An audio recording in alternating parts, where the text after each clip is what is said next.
I received my first promotion as instructional coach.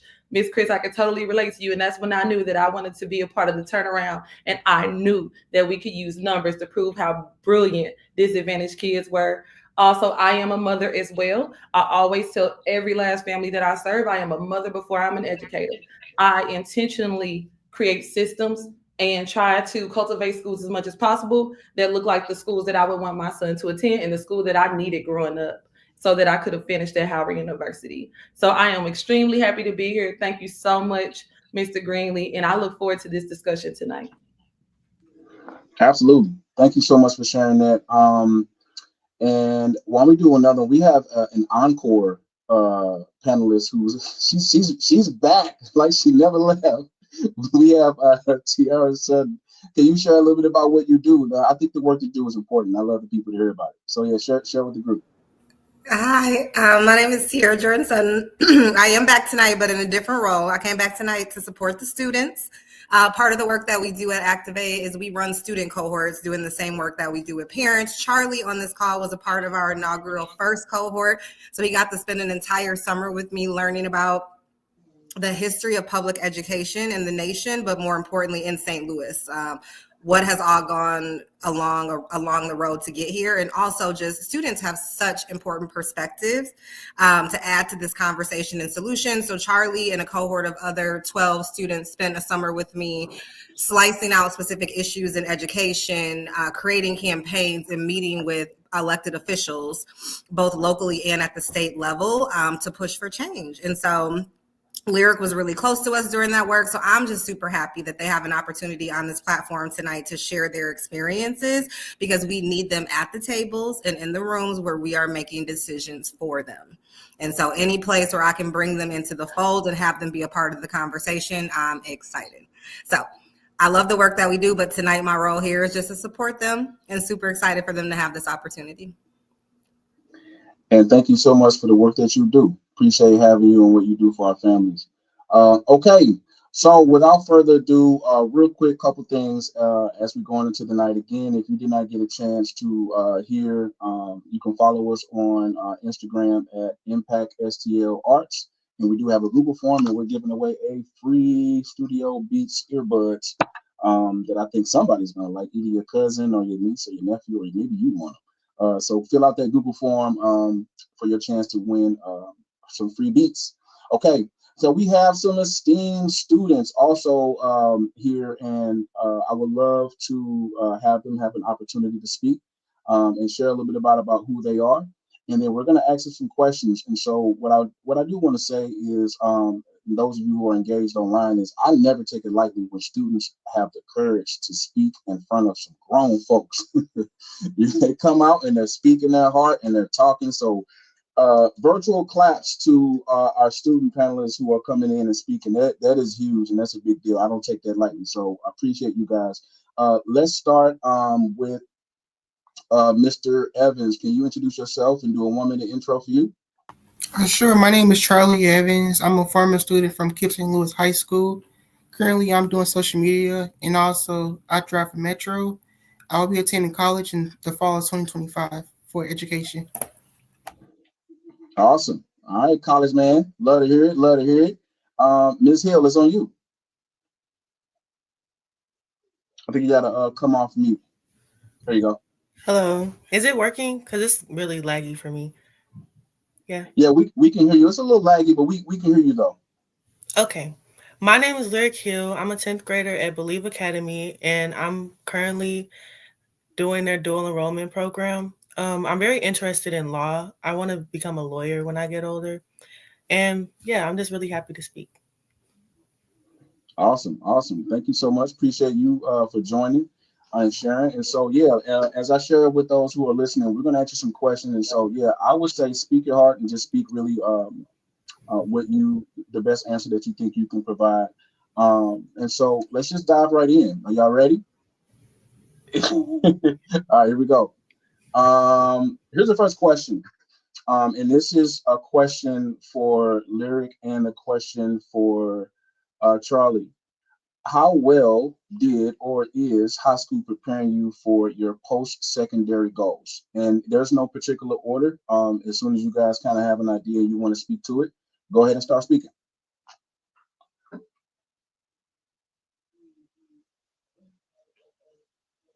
I'll go first.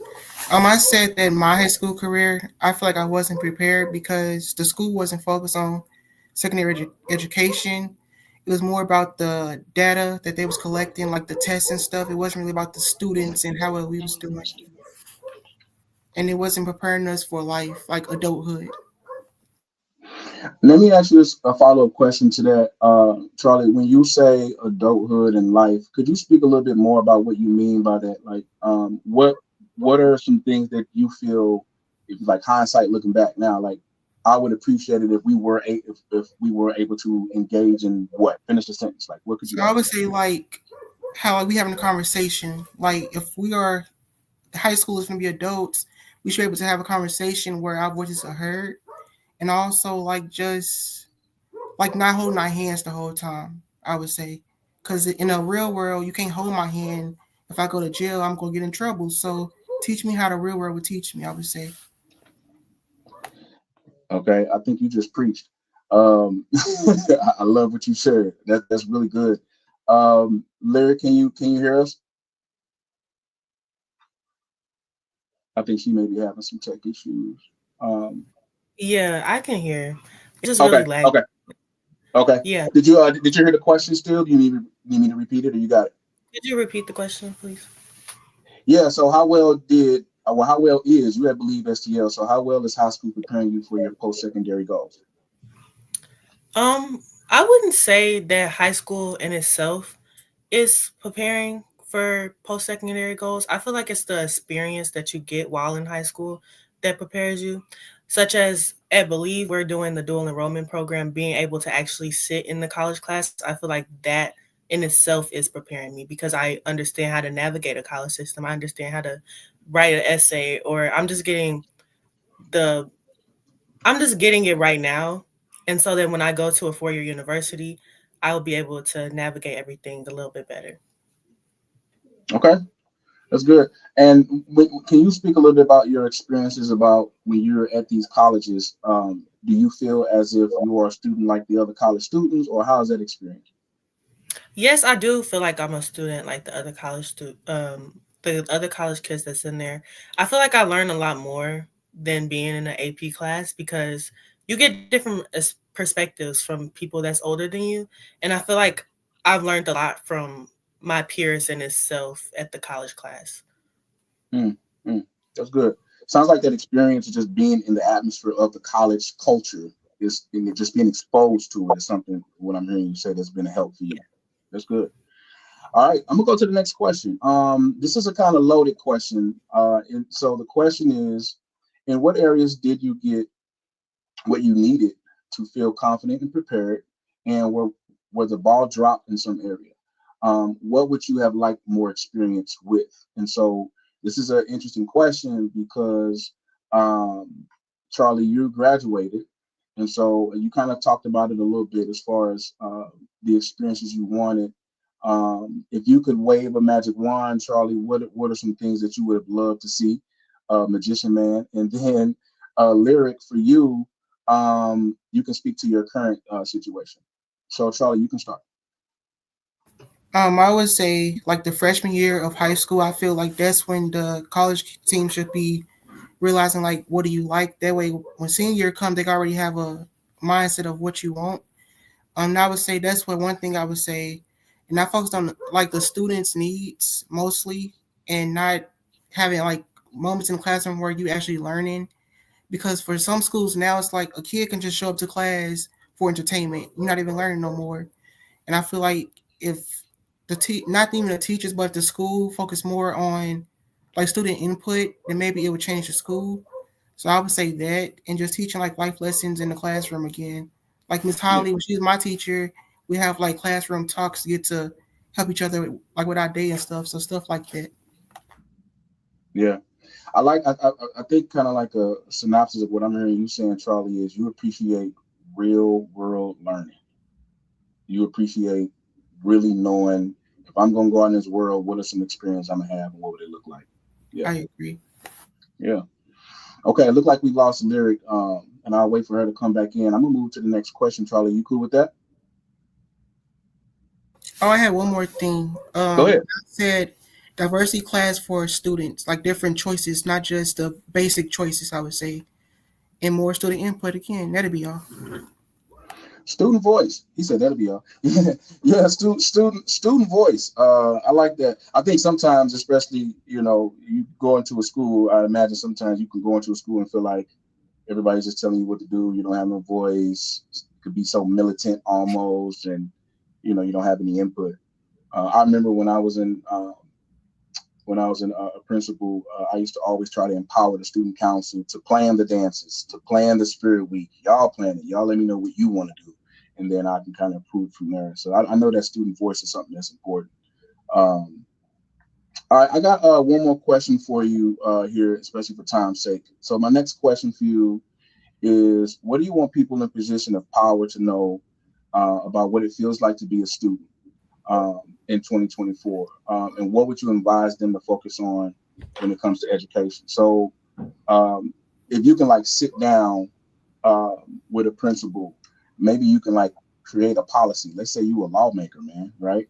Mhm. I would love to hear your mindset.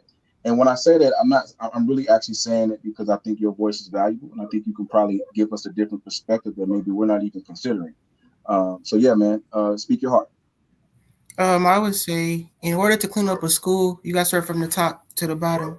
So from like the leaderships down to the teachers, that way you can tell what's really going on because it's just like your mama. If your mama's saying clean your room, but then her room dirty, you're not gonna really listen to her, right? So you can't be a hypocrite. That's number one. And I would say like the curriculum and the lesson plans. You can't just teach it like let's say I'm teaching about a book and I teach it for a day and then we just done. I'm not really learning, so I'm still be lost. So make sure like the students really understand what's going on before just moving on all the time. And I said bring it back like school spirits because now it seems like you just show up and you're doing a job. It's not even fun no more. And I said like and the school like being investigated more, like just pop ups more, instead of just like the state audits and stuff. Just come see what's really going on. Mm, I need to put you on my school board. Which love it, man. Well spoken, man. I really appreciate what you're sharing. Lyric, can you hear me? Yes, I can hear. Okay, awesome, awesome. Hey, so I've asked the last question of the evening for you guys is, what do you want people in position of power to know about what it feels like to be a student? Um, I'll say, this current school year, and what would you advise them to focus on when it comes to education? So if you were like a policy maker or lawmaker or something, or you sat in front of an executive director or a CEO or a principal, and you're like, hey, I think this is something you need to pay attention to. What would that be? I would say more outside sources, like such as situations that's going on at home and this new thing, the internet. I feel like that could play a huge part in how we have and how we learn in the classroom. And I feel like it's not necessarily taken seriously as it should be because the internet could play a huge role. Like there's something that could be happening on the internet that no one knows about and it makes us perform poorly in class. Hmm, that's interesting. Yeah. Um, how about this? Is there anything else that you guys feel that you want to share out to anyone listening on YouTube, anyone listening on Facebook? What is something that you want to also share with people who are listening to your story as what it means to be a student in St. Louis?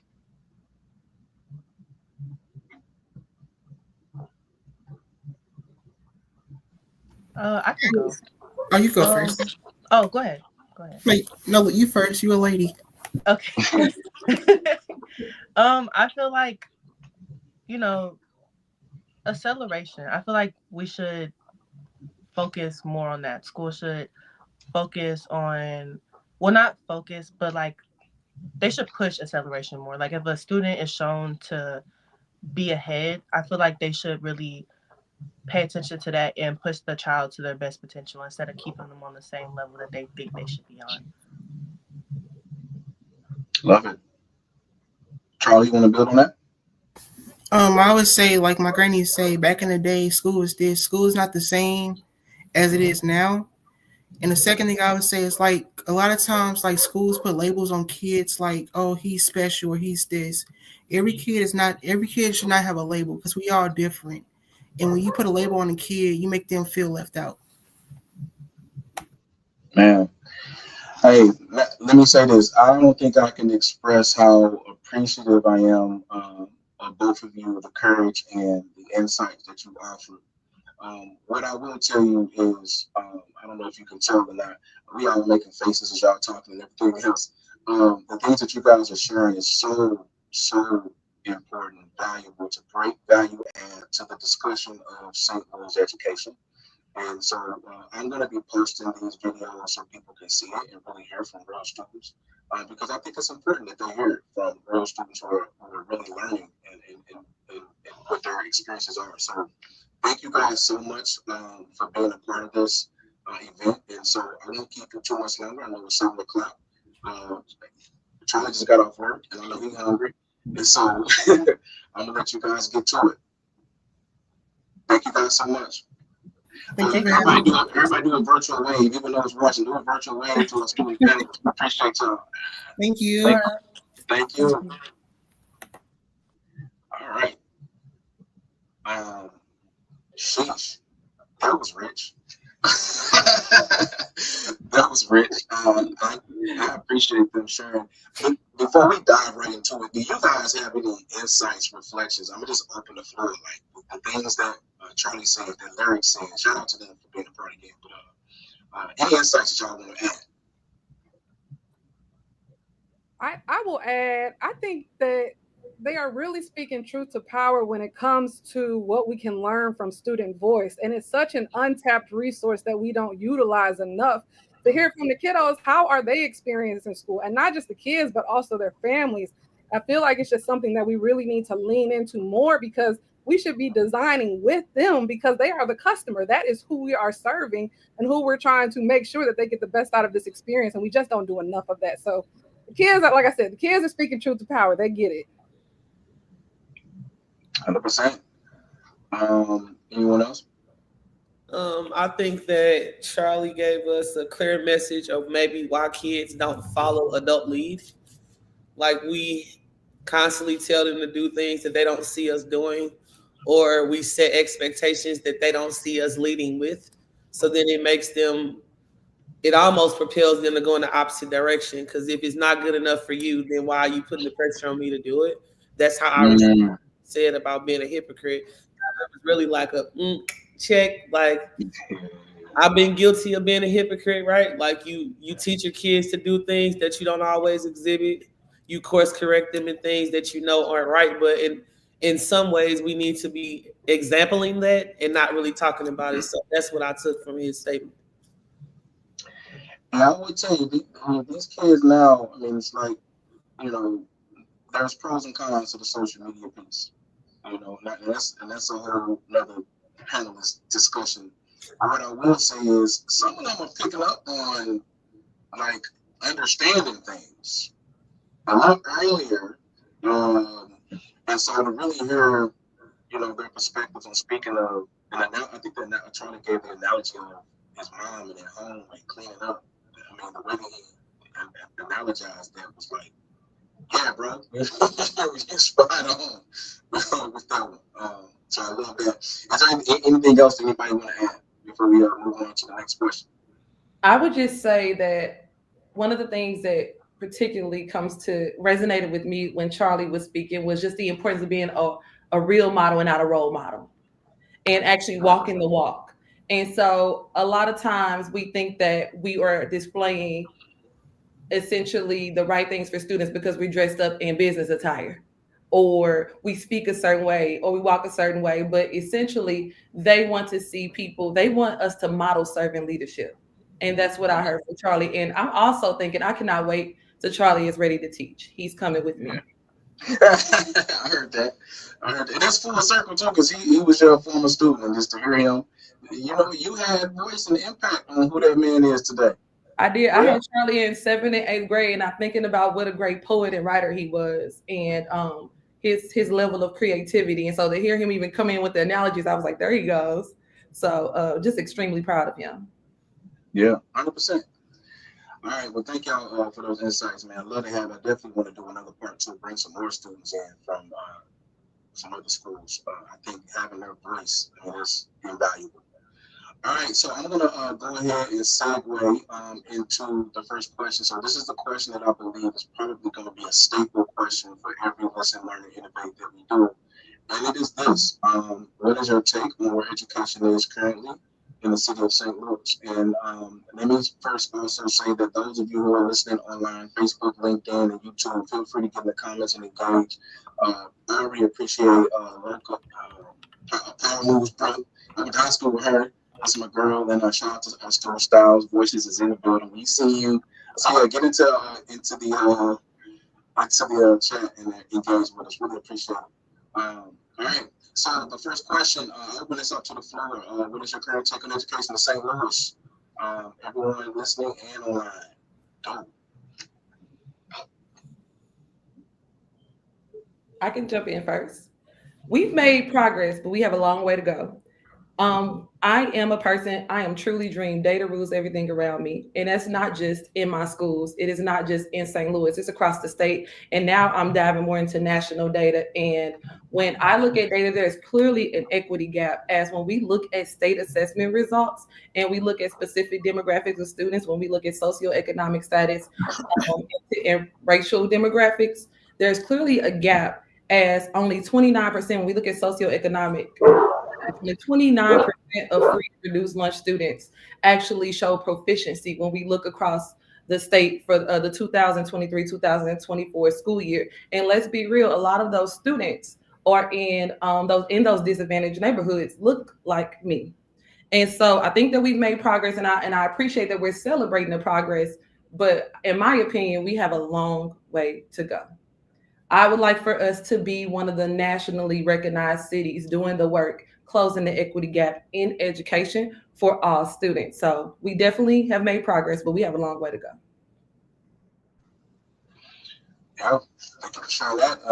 Someone else want to add? I'll go. So beyond looking at the data, we need strong leaders in those classrooms and over those schools that will support the leaders in the classroom.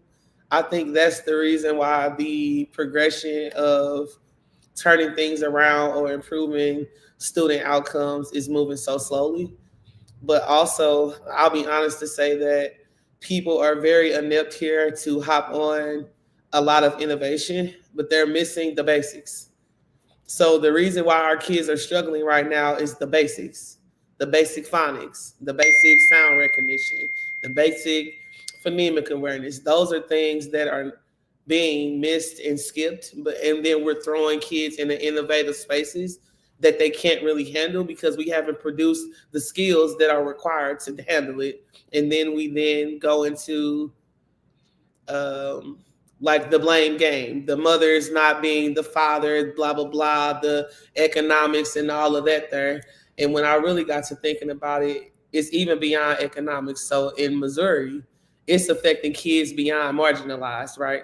So like even our white students, even our ELA students, they're in that percentage of kids that are not reading and not doing well. So to me, it's more economic based than it is like equity, right? So if you have money or if you have means and access, and I can speak to that because my kids went to private school, but let's be real, my entire family helped me pay for that, right? Because I didn't have the money to pay for that. And also my son went to school for free from the 7th grade to the 12th grade, right? So like everybody also doesn't have that opportunity. So then when I think about opportunities that don't exist for people, whether you have family support or not, in whatever dynamic your family is structured like, and then us not building the skill set that kids actually need so that when innovation comes, they can take advantage. We got to get to the basics. so that the rest of the things that we're doing make sense. It will propel us into being the leader that she just spoke about. Yeah, I appreciate you sharing that. I think,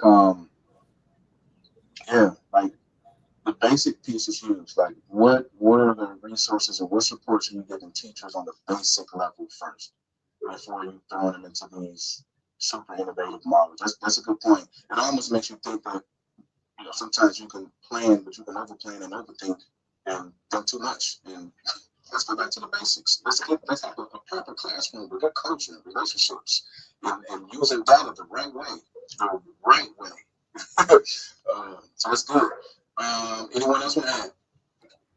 I think the only thing that I'll add is that when I think about education, I think it's about a service that we're giving to the community. And when we think about that service, if you look at the data alone, it shows that we are not effectively serving our students and families to be able to go out into the world and do the amazing things that I know that they're capable of doing.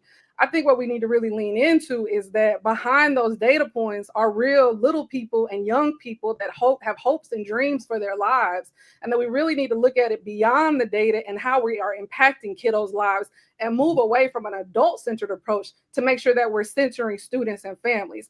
I have a classmate that always quotes Bettina Love, and she talks about the revolution is in the relationships. And I think along with getting back to the basics, because I wholeheartedly agree with that, we have to lean into engaging our kiddos and their families. And there's a lot of broken trust that exists because of harm that has been caused to kids and families throughout the years. And I'm not talking about one generation. I'm talking about multiple generations where the grandma, the mama, and the kids have all gone to a certain school or a district, and that harm has been caused. And how do we repair that harm so there's trust and we're actually collaborating together? Because this work, as we know, particularly in the Black community, it takes a village.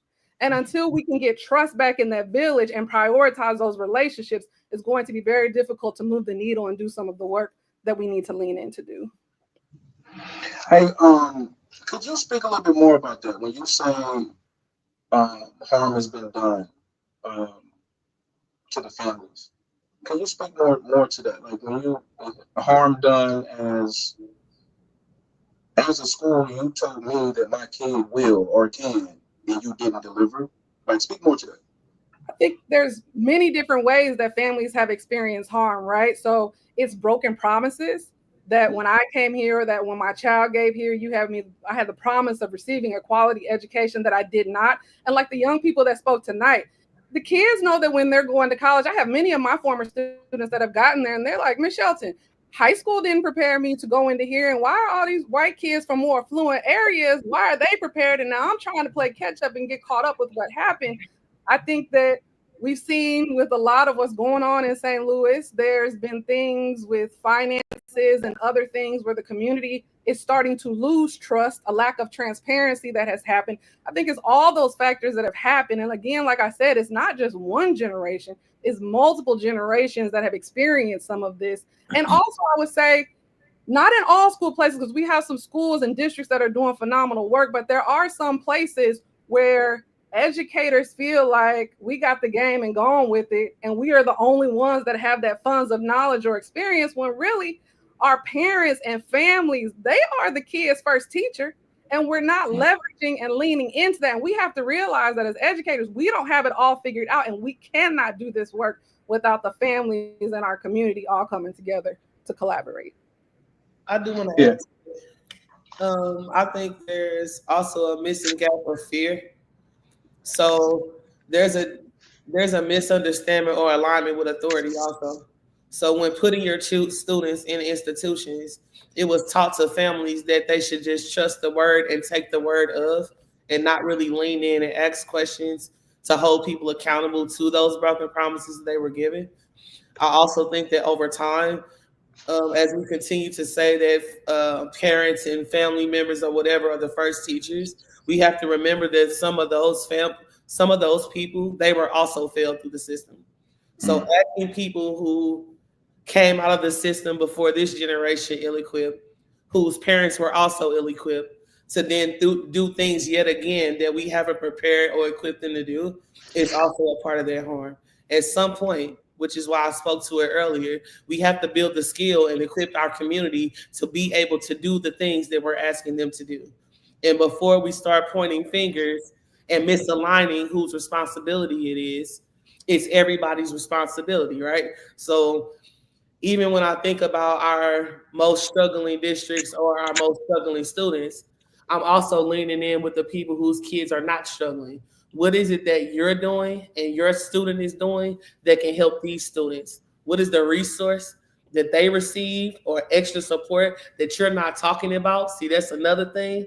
The hidden resources that people receive so their kids are doing better that I know exist in those affluent schools that nobody speaks of. So we have to just start telling the truth in the education space that kids in general need help, that resources are available but not always accessible, and that we need to equip both sides of the fence, both support systems, so that it can be effective, right? Families need to be equipped inside of schools too.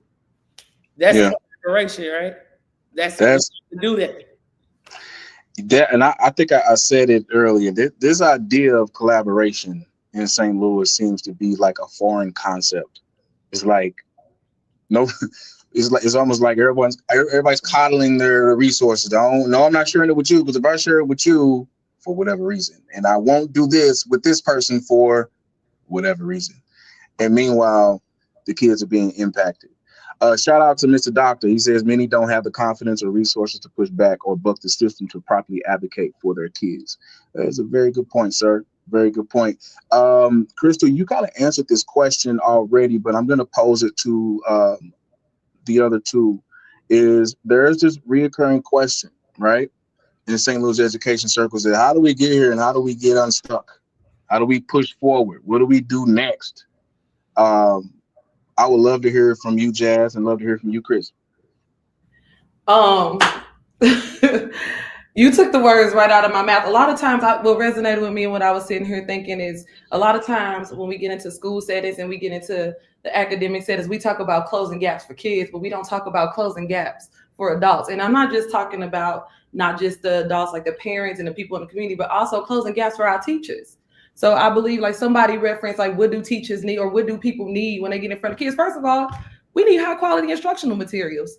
We need quality PDs. We need to study nationally. What are the high quality PDs? What are people doing globally to push disadvantaged students across the country? And so when you started talking, I was like, I was gonna say that it's like we have to close the gap for everyone within the ecosystem and not just close academic gaps on state data. Doesn't matter, yes.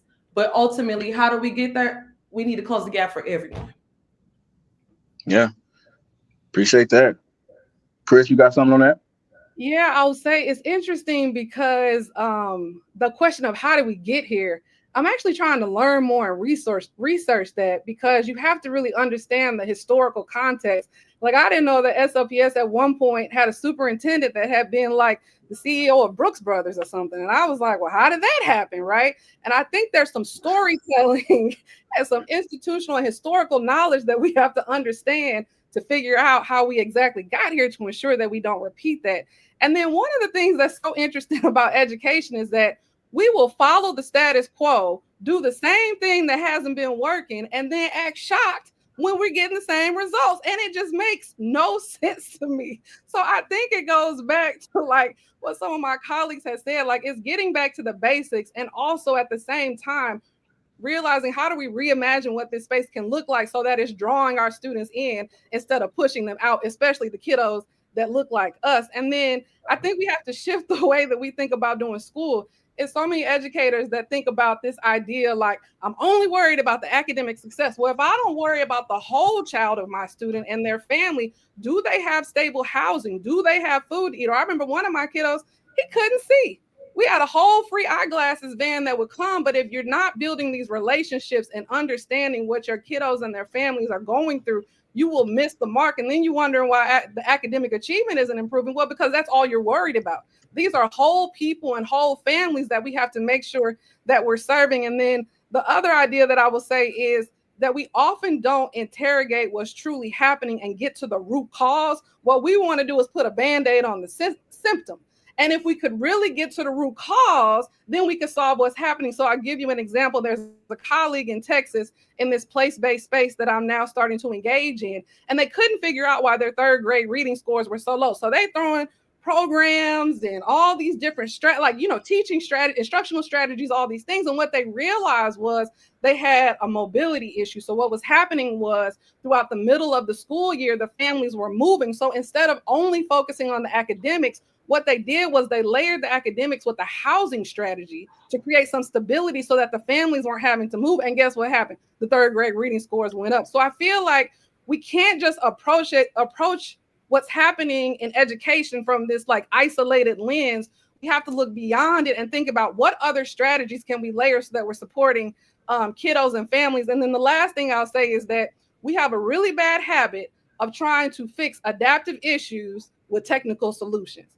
And so what we're talking about is we want to throw programs at the problem and hope that it's going to fix something. The program is not going to fix it when you have a broken culture where kiddos don't want to be at school. We have to fix those things that requires you to change hearts and minds and belief where there's no ready solution. We got to lean into that if we really want to move the needle in this education space. So I'm sitting here just snapping my fingers and stuff because the things that you guys are saying, and look, let me say this and preface this real quick too. This is why I wanted to do this. This is why I wanted to do this event with online and get people to come in and chime in and to share perspectives, because this is my belief. St. Louis is a very talented place. We got some dope and amazing, excellent leaders in this space. Now, are they perfect? No. Are there areas where, I mean, we all got our gaps, we all got our struggles, right? But I think that because no one collaborates, there's this tension, or people are nervous or scared to not mess up. And you know what I mean? Because it's almost like in the classroom when you're trying to foster a growth mindset amongst your students.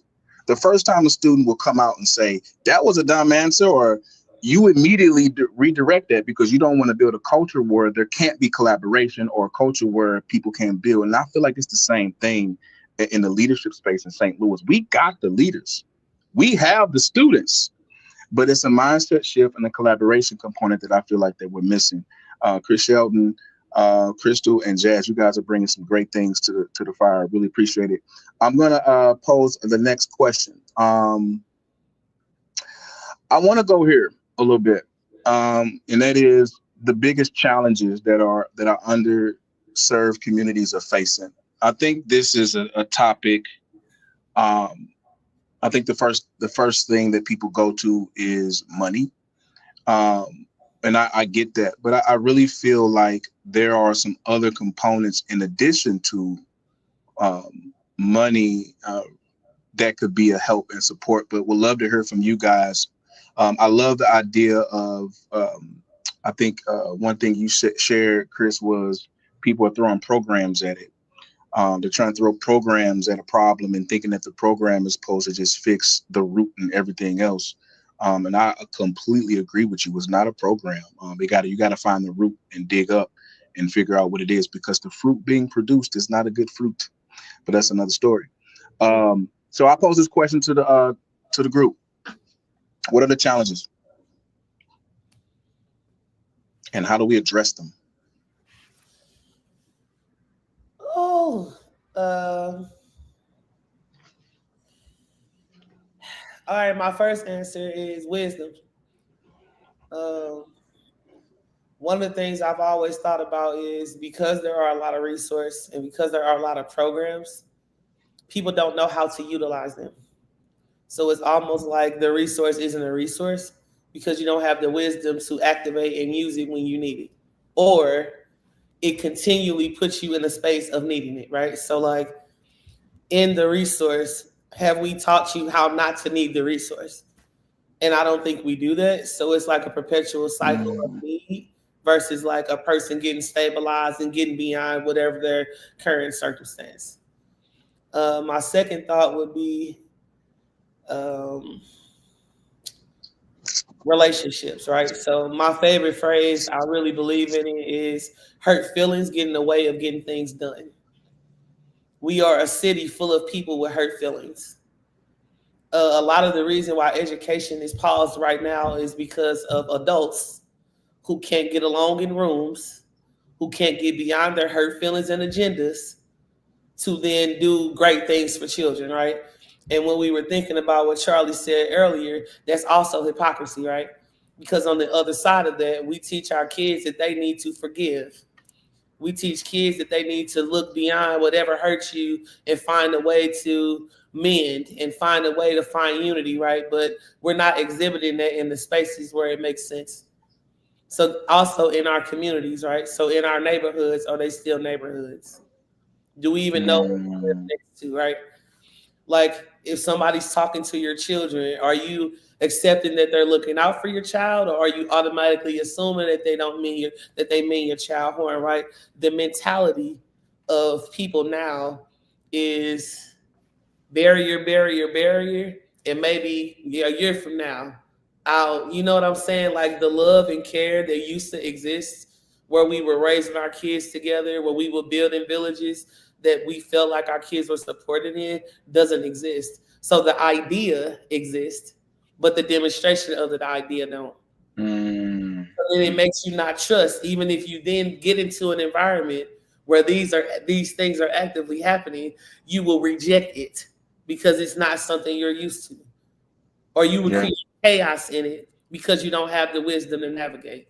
So I mean, yeah, it's beyond money because there's money in education. Even in our most struggling schools, there's money. Yeah. I was just at the SLPS board meeting. She just told us that they have $235 million surplus. So we're not lacking money. But Chris Shelton spoke about culture that doesn't exist in places. She also spoke about support that teachers don't feel. We also have students who don't want to come in the classroom, such as my godson, who don't even want to go to school. He's 3. Oh, wow. Right? So he's 3. He doesn't have any concept of, or shouldn't, but he's already experienced that at 3. Now imagine it at 13. Imagine it at 16. Now imagine it at 18, and then when you walk into college, it's like a culture shock, right? Yeah, that's scary, bro. Like this question really did activate me. I'm about to go on mute. Real. No, that's real though. I mean, it really speaks to your passion too, and why you are running for SLPS school board. And we need people like you in those seats who have that conviction, who have that that mindset, and have the vision to try to incite those changes. So no, thank you for that. Anybody else wanted to add to that question?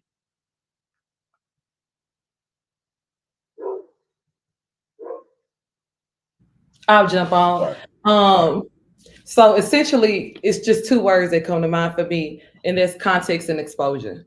I'm even thinking about it from an empathetic lens, thinking about our students and thinking about my own student experience when Charlie was speaking, and that is, we don't know how to act. We act how we know. When I went to Howard University and I got exposed to different types of food, different types of people, I thought at HBCU everybody was Black.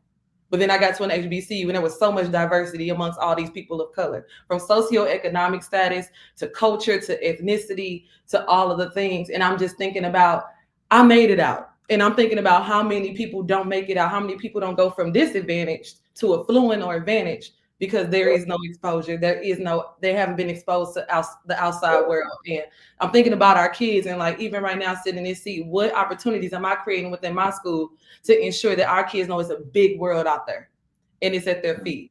And so that would definitely be my answer to it. Yeah, 100%. Yeah, I think you guys really bring in some good points. You guys are bringing in some good things. There's a different myriad of things I'm hearing. I think one thing that resonated with me, I'm hearing the word execution. Like I'm hearing ideas, great, yes. Meetings are happening, yes. But where the execution at? And who are those people who are going to execute it in an excellent manner, though? not in a mediocre, but in an excellent manner. So we're about a little bit over 45 minutes on this stream. I'm gonna ask one more question to respect y'all time, and then I'm also going to ask those who are watching online, if you have any questions online that you want to chime in and add, to ask any of our panelists, any other insights that you want, please do so. Remember to make sure that you are going to our Instagram page and adding us at Impact STL Arts, because I am giving away one of these. And so fill out our Google form so I can make sure that I can do a free giveaway and some merch as well. So I got one more question, and then we'll open it up to the chat. And that is, where's my question at? Here we go. This question here. I heard, Crystal, you spoke about the village, and I feel like the village is disappearing. Where's the village at? We're missing members of the village. We need to do a roll call of the village, in my opinion. The village we need to bring the village back. I know when I was growing up, the village was very much so real and alive. If I was ever outside and my mom was at work, my neighbor was saying, "Yo, baby was outside playing and he was not supposed to be." Or I had an aunt that stood in the gap if my mom couldn't, or a family member, or anybody else. I just feel like this concept and idea of village is not spoken of enough. And I do want to do a quick shout out to Kim Neal at Believe STL, because she has this idea and component of a village for her homerooms and advisory blocks. She calls them villages at Believe STL. And they really treat it as such and try to collaborate to form that family bond with students, families, and teachers alike. But anyway, what steps can leaders take to address current literacy rates and improve parent engagement? I pose this question to the group.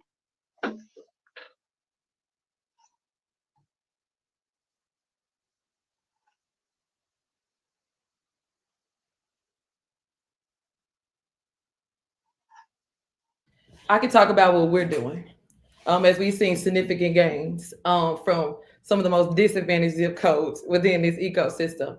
So number one, we coming out the gate swinging. We're not talking about literacy at parent-teacher conferences. We're not looking at state assessment data. We're not looking at individual student assessment data when it's time for report cards. We come out the gate swinging at open house. When you come into this school and I stand up and talk, I present the state data, I talk goals, I explain what the test is. So when we talk about that context, I remember in some of the spaces I've been in, even as a parent, people will give you an individualized student report.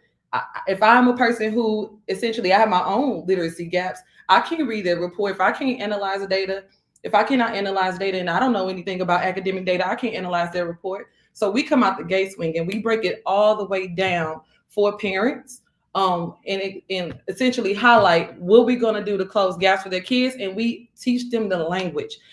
There's not a parent, I'll be very shocked, the St. Louis Voices Academy parent that you can't go to and they can tell you NWA measures growth and achievement. Achievement is above the national average. It is not above grade level. And even for parents who have had high schoolers, they said that was the biggest aha for me. I didn't know that until I enrolled my youngest baby. She's talking 10-year age gaps into St. Louis Voices Academy. Another thing that I feel like that we are doing extremely well, and I say that when I walk in classrooms, I'm not talking about data, is we are treating every single student as an individual. We have 2 additional blocks outside of the ELA class where we are literally just doing individualized learning. We are looking at growth reports and we are closing gaps for individual students. And then we have a whole nother block where we just do reading intervention, because at the end of the day, reading is the mother of all of the subjects. If you can't read, you can't do no other subject. And so we need more districts. We need more charter schools. We being innovative for the sake of being innovative. Everybody got a gimmick. It's kind of like what he said on, what was that movie, 40P? He said, I got a gimmick. I'm a 40-year-old rapper. Everybody got a gimmick. Come out the gate swinging. Educate your parents immediately. Come out the gate swinging. Looking at those students as individuals, looking at their data, not only looking at their data, but looking at their actual burdens, their trials, their tribulations on the individual level. That's equity. That is equity when we are looking at every child for who they are individually and not just how they show up on assessments. And come out the gate with it. Don't wait to report cards. Don't wait till that fund to give you the negative feedback because your data ain't looking the way it's supposed to be looking. Come out the gate swinging. And that's what we do at St. Louis Voices Academy. And as long as I'm in St. Louis, Missouri, touching any of these schools where I grew up in a city that invested in me, I'm coming out the gate swinging. My teachers are coming out the gate swinging. My parents coming out the gate swinging. Everybody need to come out the gate swinging. And these babies are individuals. They are more than numbers. They are people. They are individual people.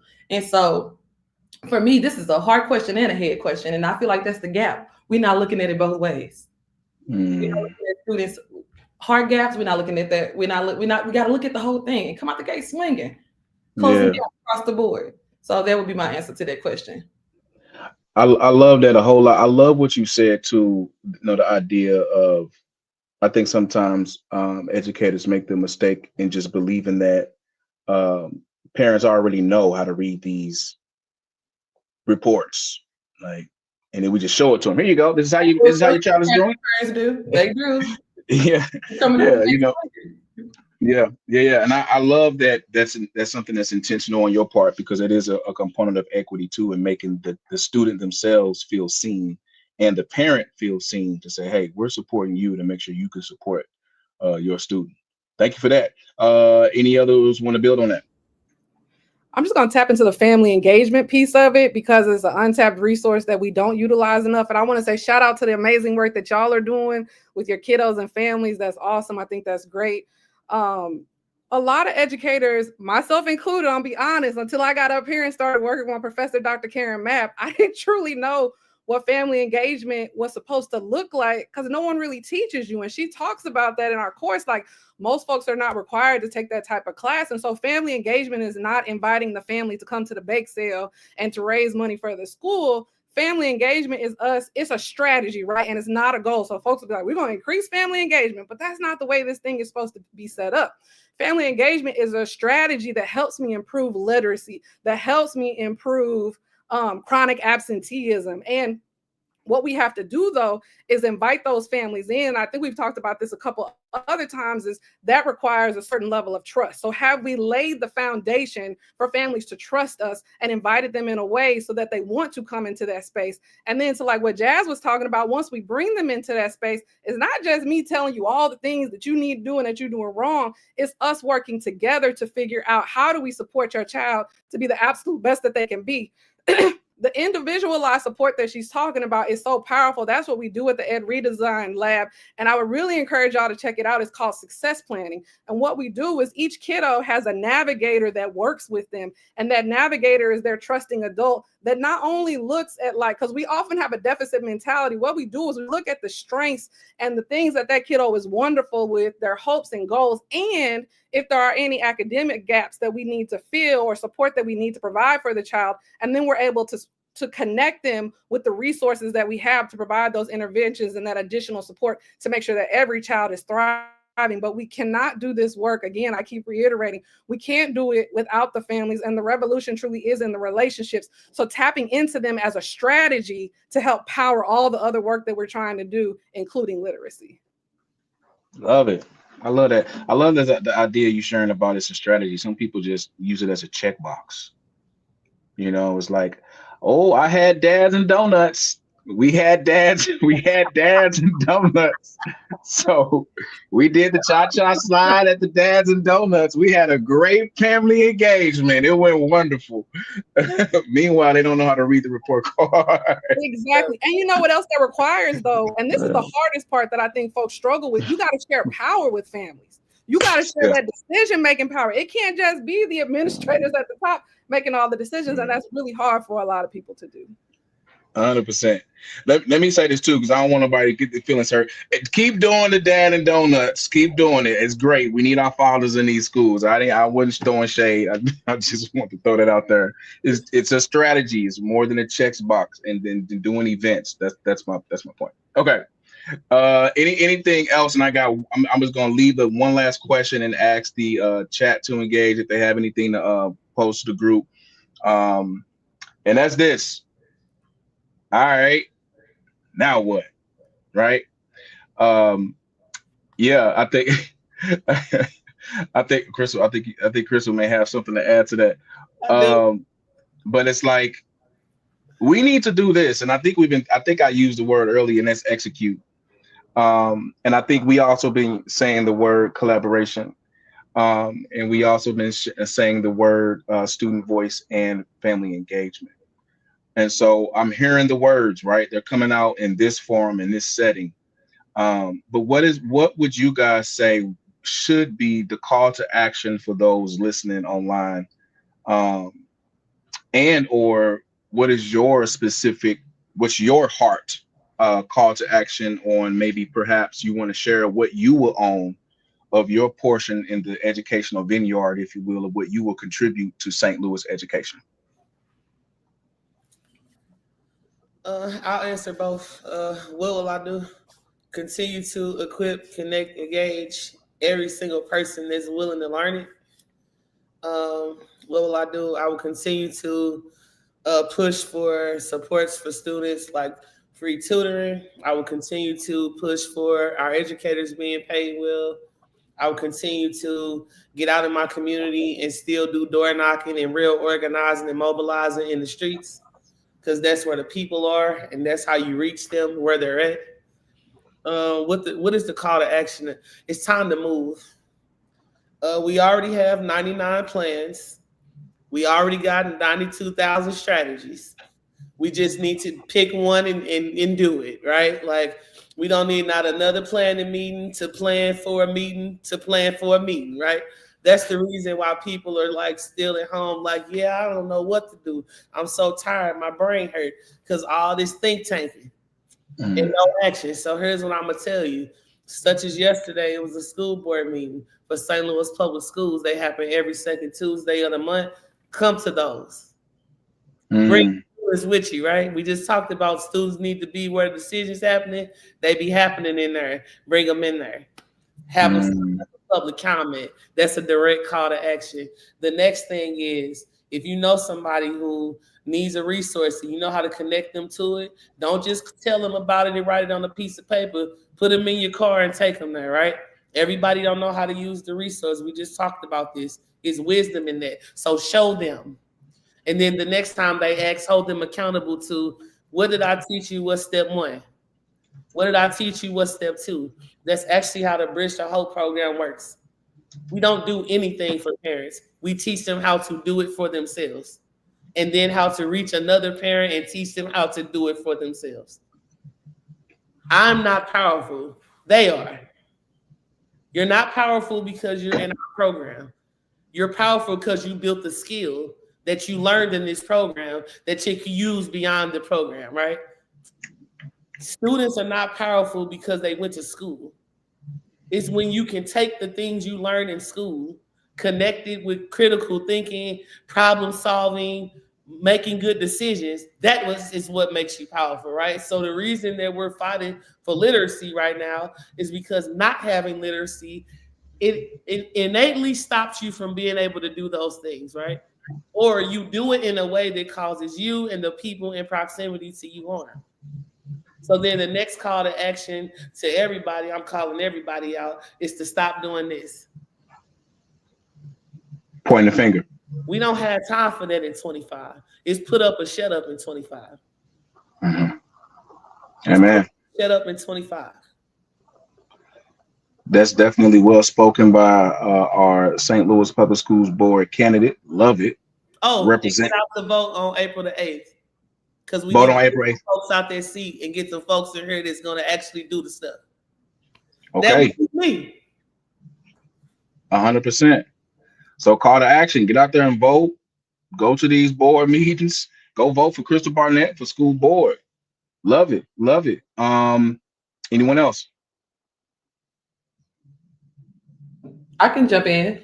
I'm going to add to that. So as you were talking, I'm like, I scratched that off my list. So number one, we have to make this profession look more attractive. And I feel like we're overlooking that. There are too many leaders and teachers walking around looking burnt out over it. We talk about joy factor in schools for kids. How about joy factor in the adults? When you walking through the space, we have to make this profession look purposeful again. This is my call. I went to school for communication. I thought I was gonna be a talk show host. I could do this work for free. If Dr. West came to me and said, I can't pay you for a month, I do this work. I love my job. I lost my dad in November. They looked at me, they said, why are you here? Because these kids uplift my spirits, because my parents uplift my spirits, because my staff uplift my spirits, because they are my village. So that's number one. We need to come up with strategies to make this profession look more attractive again. Number two, we got to start looking at talent, y'all. We real credential heavy. Got more degrees in the thermometer. You must be an expert in education. We got to start looking at talent. We got to look at talent beyond the credentials. I have paraprofessionals. I have academic interventionists in my building who I feel like will be the national Apple teachers, like in this building, that could drive us to blue ribbon schools. So we got to start looking for talent. People in different professions. We got to pull them back in. And so the last thing is we got to stop doing this, Crystal. We got to start doing this. And let me give you some, put some in your pocket. Let me put some in your pocket. Sharing is caring. These are all of our babies. Every baby across this country is my baby. Every last one of them. So we got to stop pointing. We got to stop doing this, and we got to start doing this. We got to start putting stuff in each other's pockets and feeling each other's cups. We have to start feeling each other's cups. When you say, "Ooh, the competition," like I don't want to give you something. I'm the queen of. I'm an empath nationally, sending them all my resources for free. I'll pay you to consult. No, because kids win, communities win, families win when I share these resources with you. It's not a competition. So those will be definitely my three things. I love that. I love that last part you said, which is that competitive nature and how toxic it can be, and and how it can be a hindrance to seeing that progress for our students. Yeah. Chris, anybody have any? Yeah, go ahead. Yeah, just quickly. First, I want to say I can't wait to come home to St. Louis, y'all. I am counting down the days for these last little 4 months to be able to be back and get back in the community that I love so much. But I think one of the biggest things is that there is so much brilliance and genius that exists in St. Louis. And so coming back home, what I'm thinking about is kind of what you've done is how do we create more of these spaces so we can share resources, so we can share the learning? Because think about the synergy that we have. There's a picture where it's like all these individual dots where everybody is doing their own thing in isolation. But when you bring it together and create that web where we're connected and supporting each other and sharing the genius and brilliance, I think there's just some amazing things that we can do. I also think what's already been said, we got to stop playing the blame game. Everyone owns a piece of this, and we all just got to figure out how are we going to do better. I think the thing we have to keep in mind is that this issue is not insurmountable, right?